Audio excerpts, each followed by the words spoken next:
You believe that the people closest to you are the safest people to trust. That belief is the most expensive lie you have never questioned. The person who knows the most about you is not your protector. They are your predator, and they have already begun. Think about the last conversation where you told someone something you had never told anyone, a fear, a plan, a number, a date, a secret you thought would bond you closer. Remember the way their face looked, warm, interested, maybe even concerned. Now remember the moment weeks or months later, when that exact information came back to you, not as comfort, but as leverage, not as understanding, but as an argument you could not win, because you had already given them the ammunition. You remember the feeling of realizing you had been read before you had been heard. That feeling is not betrayal. It is the cost of confusing closeness with safety. What you are experiencing is not a betrayal of trust by a bad person. It is the natural operation of a system you have been funding without knowing it. The mechanism is called strategic information asymmetry. The reality that whoever holds the most complete map of your weaknesses, desires, and patterns holds the power to navigate you. You have been treating disclosure as a currency of connection, but in the economy of human nature, every piece of information you give someone is not a gift. It is a deposit into an account they can withdraw from at any time, on any terms, without your permission. You are not being victimized by bad people. You have been making withdrawals possible for anyone who stayed close long enough. 500 years ago, a man named Niccolo Machiavelli sat in the halls of power, where the cost of being fully known was exile or execution. He watched men destroyed, not by enemies who hated them, but by allies who knew them. He documented the rule that every diplomat, every prince, and every survivor understood: the person who knows the most about you is the person who can hurt you the most, not because they are evil, but because knowledge is leverage, and leverage always finds a use. He wrote, "Men are quick to change their nature when it serves them." He meant that the person who knows your weaknesses today will not be the same person tomorrow, not because they changed, but because your knowledge of them never gave you the same power over them that their knowledge of you gave them over you. The person who knows the most about you is not going to destroy you tomorrow. They are going to destroy you on the day your success becomes more threatening to them than your silence is valuable, on the day your boundary costs them something, on the day their loyalty is tested against their interest. If you leave now, you will continue to believe that intimacy and safety are the same thing. You will continue to hand the blueprint of your destruction to people who have not yet decided whether to build it. The rest of us have already started cleaning out the archive. If you are ready to learn who knows too much about you and what to do about it before they decide to use it, stay. If not, close the video. Some lessons cannot be taught to people who still believe the enemy wears a stranger's face. Think about the pattern.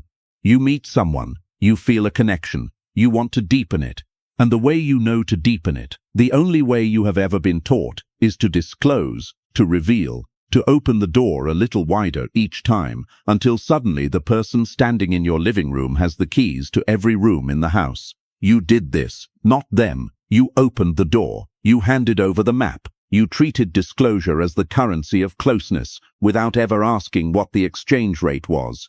A man who trusts everyone has not found a community of saints. He has built a library of people who hold his secrets, and he has no idea which ones are readers and which ones are arsonists. Think about a conversation you had 2 years ago. You were sitting with someone you trusted completely. The conversation felt honest, the kind of honesty that cost something. You told them about the relationship that broke you, the failure that you had not recovered from, the version of yourself you were ashamed of. You felt lighter afterward. You thought that was what healing looked like.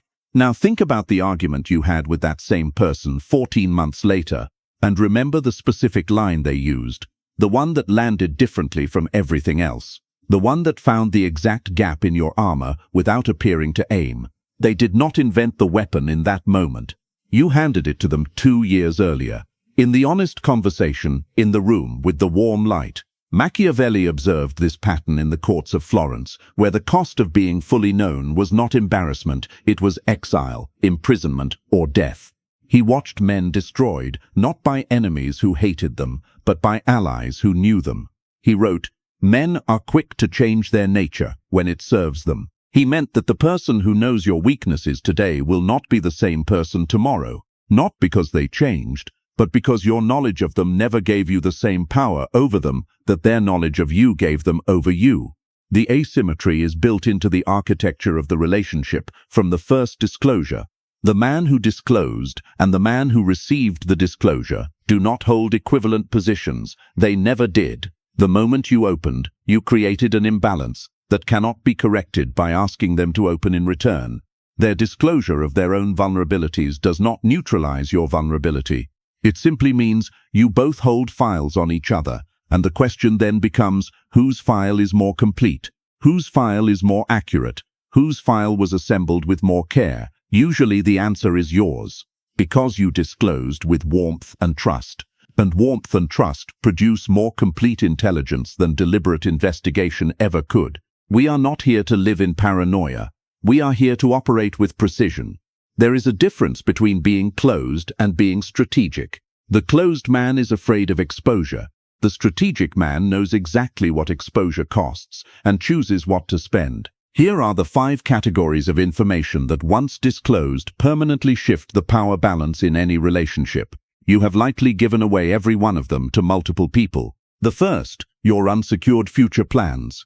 You tell someone about the business you are starting, the city you are moving to, the promotion you are pursuing, the investment you are making. You think you are sharing your excitement. What you are actually doing is giving someone a roadmap to your ambition before you have built the walls around it. The person who knows your plan before it is secure has the power to undermine it, steal it, or simply wait and watch, and in that waiting, they hold the knowledge of whether you succeeded or failed. If you succeed, they can claim proximity. If you fail, they can use the failure as evidence of your incompetence in future conversations you do not even know are happening. The only person who needs to know your plan before it is complete is you. Everyone else can see the results. Here is the scenario that plays out more often than anyone admits. You tell your closest friend about the business you are building. You are 3 months in. You are excited. You want someone to know. The friend listens, asks good questions, seems genuinely interested. 6 months later, you find out they have started something almost identical. They did not steal your idea. They were inspired by your disclosure. In their mind, they simply acted on an opportunity. In yours, you are watching your own plan execute itself without you, using the intelligence you handed over in a moment of enthusiasm. You are not angry because they were evil. You are angry because you moved first in a conversation and they moved first in the market. The conversation cost you the head start. The second, your financial reality. No one needs to know exactly how much you make, how much you have saved, how much you owe, or how much you stand to inherit. Not your parents, not your siblings, not your closest friend, not the person you are dating. Money information is the single most weaponizable category of disclosure in human relationships. It produces envy, expectation, obligation, and calculation. The moment someone knows your real number, they begin calculating what share of it should rightfully be theirs, not because they are greedy, but because money creates an unconscious ledger in every relationship. You have experienced this. The friend who suddenly has a business idea after learning your bonus amount. The parent whose expectations of financial support escalate after learning your salary. The partner whose affection subtly shifts when they learn you have more or less than they assumed. The number is not the problem. The problem is that you told them the number. Think about the specific weight of a family dinner after someone in your family has learned what you earn. The dynamic before that dinner and the dynamic after are not the same. Before, you were a son, a brother, a cousin who was doing well. After, you are a resource, warmly regarded, genuinely loved, but now fundamentally recategorized in the family's unconscious accounting of who owes what to whom. You did not change. The number changed the room. And the room never fully changes back. The third, your deepest insecurities and past humiliations. You tell someone about the time you failed, the thing you are most ashamed of, the pattern you cannot break, the wound you carry. You think you are being vulnerable. You think vulnerability is the foundation of intimacy. Vulnerability is not intimacy. Vulnerability is information about where you are weakest. And in any conflict, any disagreement, any competition, any moment where interests diverge, that information becomes the target.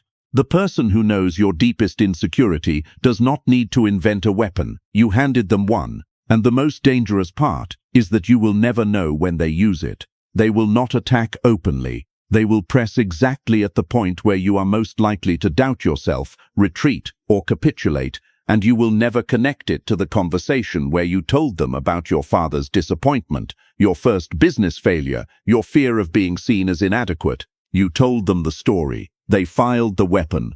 In 2016, a documented study by social psychologists at the University of Amsterdam tracked the way intimate disclosures in close relationships were used during interpersonal conflict.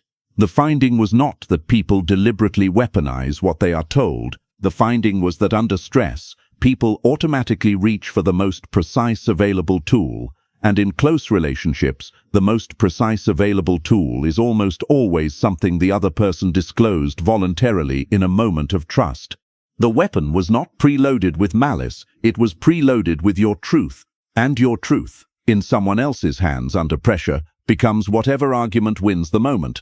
The fourth, the specific dynamics of your most important relationships. You tell your friend about the fight with your partner, you tell your sibling about the tension with your parent, you tell your coworker about the conflict with your boss. You think you are processing, you think you are seeking perspective. You are giving someone a complete map of the fault lines in your most important relationships, and that person, whether they intend to or not, now holds information that can destabilize your entire support system. The person who knows exactly what you said to your partner and exactly what your partner said back can, at the moment that serves them best, repeat that information in a way that shifts the entire dynamic. They do not need to lie, they just need to choose which part to repeat, to whom, and in what order. You are not processing, you are depositing ammunition into a magazine you do not control. Here is how this plays out in a scenario most men have lived without naming it. You confide in a mutual friend about a significant argument with your partner. The argument is over. You have reconciled. You are fine. But the mutual friend now holds a detailed account of your partner's worst behavior during your worst moment together. 3 months later, you notice the mutual friend is slightly cooler toward your partner, slightly more guarded, occasionally making comments that suggest a lower opinion than the one they had before the disclosure. Your confession did not stay inside your relationship. It traveled. It became part of how a third party now permanently understands your partner, filtered through the lens of a fight you described in the raw language of someone who was hurt. You were not gossiping. You were processing. The distinction matters to you. It does not matter to the information. The fifth, the total extent of your private network and influence. You tell someone about the powerful person you know, the connection you have, the favor someone owes you, the door you can open. You think you are showing value. You think you are demonstrating that you are someone worth knowing. You are telling them exactly who to approach, how to frame the introduction, and what leverage they can claim, often without you ever being involved. The person who knows your network can bypass you entirely, using the information you provided as the key. The most valuable asset you have is not your network. It is the fact that others do not know its full extent. Once you disclose it, you have turned a private asset into a public resource that anyone can draw from, and you will never know when they are drawing. Think about how this plays out in professional environments. You mention to a colleague that you know a decision-maker at a company you are both pursuing. You share the connection in the spirit of professional camaraderie. 2 weeks later, your colleague has a meeting with that person that you were not part of and that you were not informed about. The meeting was framed around a connection that came from your disclosure. The outcome benefits your colleague. You were not in the room.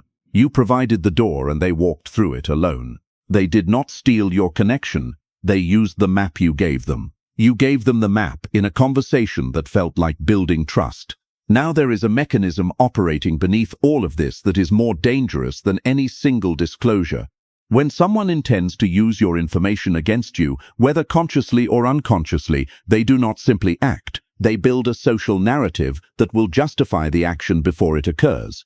This is called pre-betrayal narrative construction. It happens in every environment where information is weaponized. Think about the last time someone in your life did something that hurt you, and then you realized that for weeks or months beforehand, they had been telling a story about you that made their eventual action seem reasonable. The coworker who wanted your job spent months telling others about your inconsistency and poor communication so that when they undermined you, everyone already believed it was justified. The friend who wanted to distance themselves spent months telling mutual acquaintances about your drama and neediness so that when they disappeared, no one questioned it. The information you gave them became the raw material for a story they built before you ever knew there was a story being told. You cannot control whether someone builds a narrative, but you can control whether you give them the material to build it.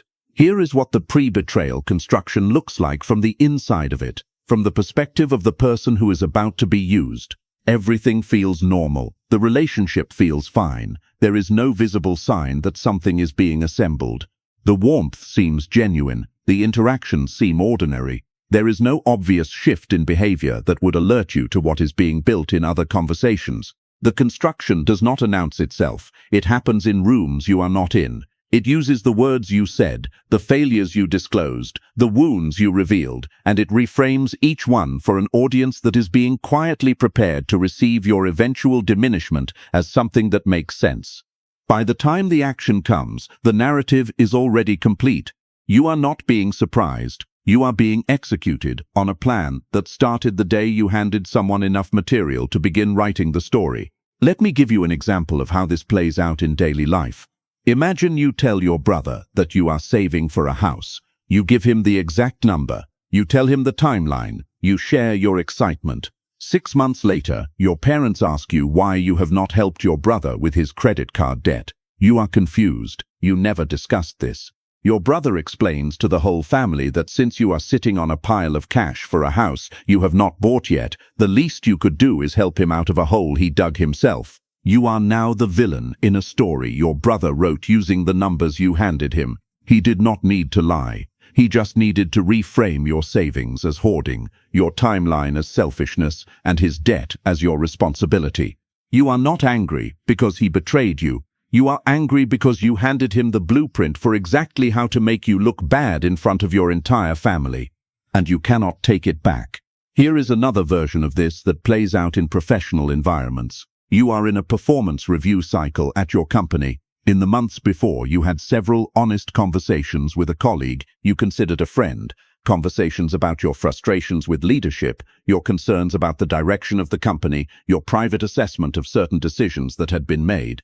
Honest conversations, real conversations, the kind that happen when two people feel safe with each other.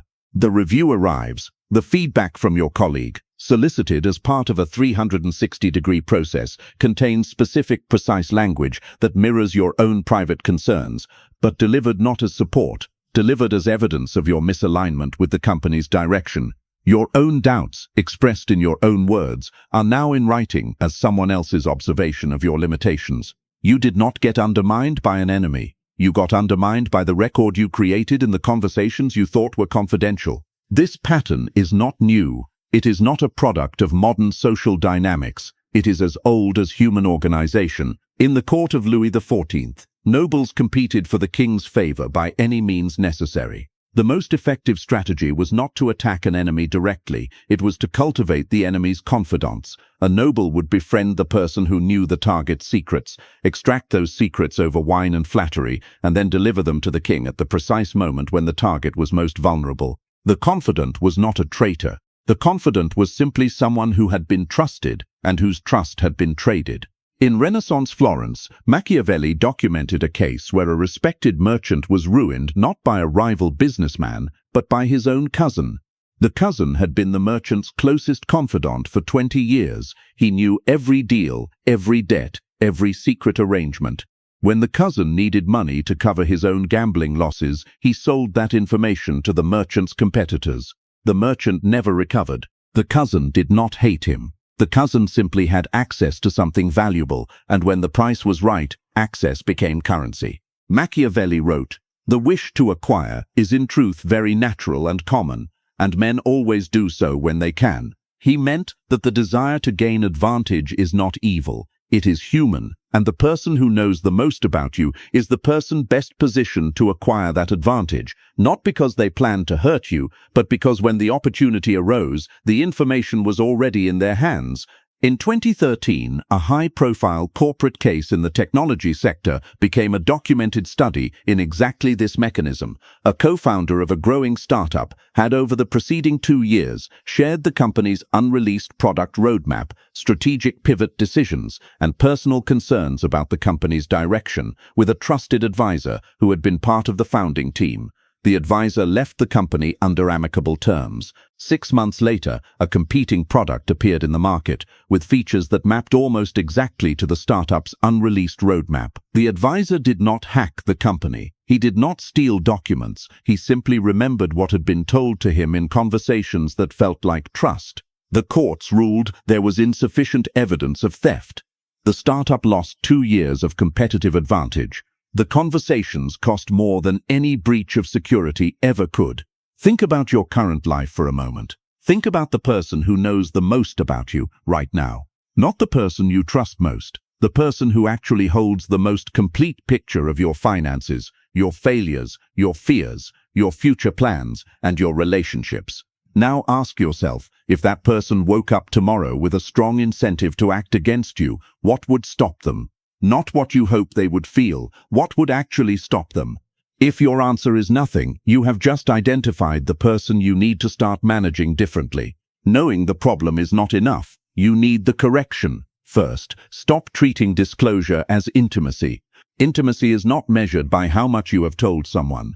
It is measured by how safe you feel when you are silent with them. The most dangerous relationships are the ones where you have told someone everything and still feel anxious. The most secure relationships are the ones where you have told someone almost nothing and feel completely at ease. Confuse these at your own expense. Second, create information silos. The people in your life do not need to know the same things. Your business partner does not need to know about your family dynamics. Your sibling does not need to know about your romantic struggles. Your friend does not need to know about your financial plans. Information is not a communal resource, it is a strategic asset. Treat it like one. Compartmentalization is not dishonesty, it is the responsible management of information in environments where information has demonstrated it cannot be held neutrally. A doctor does not share one patient's medical information with another patient because they are friends. That is not coldness, that is precision. You are allowed to apply the same precision to your own life. Third, observe before you disclose. Before you tell someone anything significant, watch how they handle small information. Do they keep confidences? Do they repeat things with the same framing you gave them? Do they use information as currency in other relationships? The way someone handles a small secret is exactly how they will handle a large one. You are not waiting to trust them. You are waiting to see if they are worth trusting. A man who watches before he discloses is not paranoid. He is running a test that every person in his environment is already running on him. The difference is that most people run the test unconsciously. You will run it with intention. Fourth, build the vault before you need it. The time to stop telling your parents about your income is not after they have asked for money. It is before they ever know the number. The time to stop telling your friend about your plans is not after they have stolen your idea. It is before you have told them the idea. You cannot close a door that was never opened, but you can build the door before anyone knows it exists. Fifth, accept that some people will never know you fully. This is the hardest correction. You have been raised to believe that being fully known is the goal of human connection, that the people who love you should know everything. The people who love you do not need to know everything. They need to know enough to love you well, and you get to decide what enough means. The man who is fully known by everyone is fully vulnerable to everyone. The man who is selectively known is selectively protected. The difference is not the quality of his relationships, it is the discipline of his disclosures. There is a social mechanic that runs beneath everything just covered, the one most men never see, because by the time it becomes visible, it has already completed its work. Your closest relationship has a social network. That network has conversations you are not part of. And in those conversations, the information you shared privately does not stay contained, not because the person you told is deliberately broadcasting it, but because social osmosis operates in every close relationship network, regardless of intention. Social osmosis is the process by which information shared in confidence gradually seeps into the surrounding social environment through the natural mechanisms of human conversation, not through direct disclosure, through context, through the lens that your disclosures have given the person who holds them, a lens that colors everything they say about you, even when they are not saying anything directly about you. Your friend who knows your financial situation describes you to a mutual acquaintance in a way that carries the context of what they know. They do not reveal the number, but their framing, their casual reference points, their slight hesitation before certain topics, their specific choice of examples when they are making a point about money or success, all carry the invisible weight of what they know. The acquaintance who has never spoken to you about money now holds an impression that was constructed entirely from the residue of your disclosure. You shared it with one person. It now shapes how 12 people understand you. And not one of those 12 can tell you exactly where the impression came from. Machiavelli lived in a world where a misplaced word could end a bloodline. He learned to operate with precision because the cost of carelessness was not embarrassment, it was death. He wrote, "There is no other way to guard yourself against flattery than by letting men understand that telling you the truth will not offend you." He meant that the only defense against manipulation is to make it clear that you do not need to be told what you want to hear, that you value accuracy over comfort, that the person who brings you truth is safe, and the person who brings you flattery is being watched. The person who knows the most about you is not your biggest threat, because they know you. They are your biggest threat because they know what you want to hear, and you have not yet proven that you would rather hear the truth. Build the reputation of a man who cannot be flattered, cannot be manipulated by disclosure, and cannot be moved by the promise of being understood. The people who approach you will adapt. The people who cannot adapt will leave. And you will be surrounded by people who know enough to respect you and not enough to destroy you. There is a final layer to this that most men never reach because the earlier layers are uncomfortable enough to stop most people before this one. The person who knows the most about you is not just a threat to your position in individual relationships. They are a threat to the story the world holds about you. Your reputation is not built from what you have done. It is built from what people believe about what you have done, and what people believe is constructed primarily from the accounts of people who were close enough to observe you. The person who knows the most about you holds the most credible account of your character. When they speak about you to anyone, in any context, their account carries the specific authority of intimate knowledge. The listener cannot verify it. They can only assess the credibility of the source, and the source's credibility is directly proportional to how close they are to you. You made them credible. You gave them the proximity that makes their account authoritative, and now their account of you, whatever version they choose to share, in whatever context serves them, carries a weight that a stranger's account never could. This is not an argument for isolation. It is an argument for selection.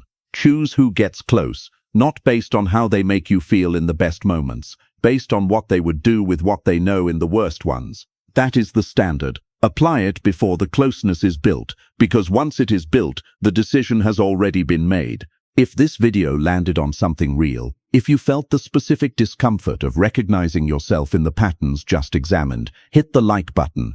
Not as a favor, as a signal to yourself that you are done being the architect of your own exposure. Subscribe if you want this level of precision consistently. The algorithm does not offer it. You have to choose it. What was covered in this video is what this platform allows.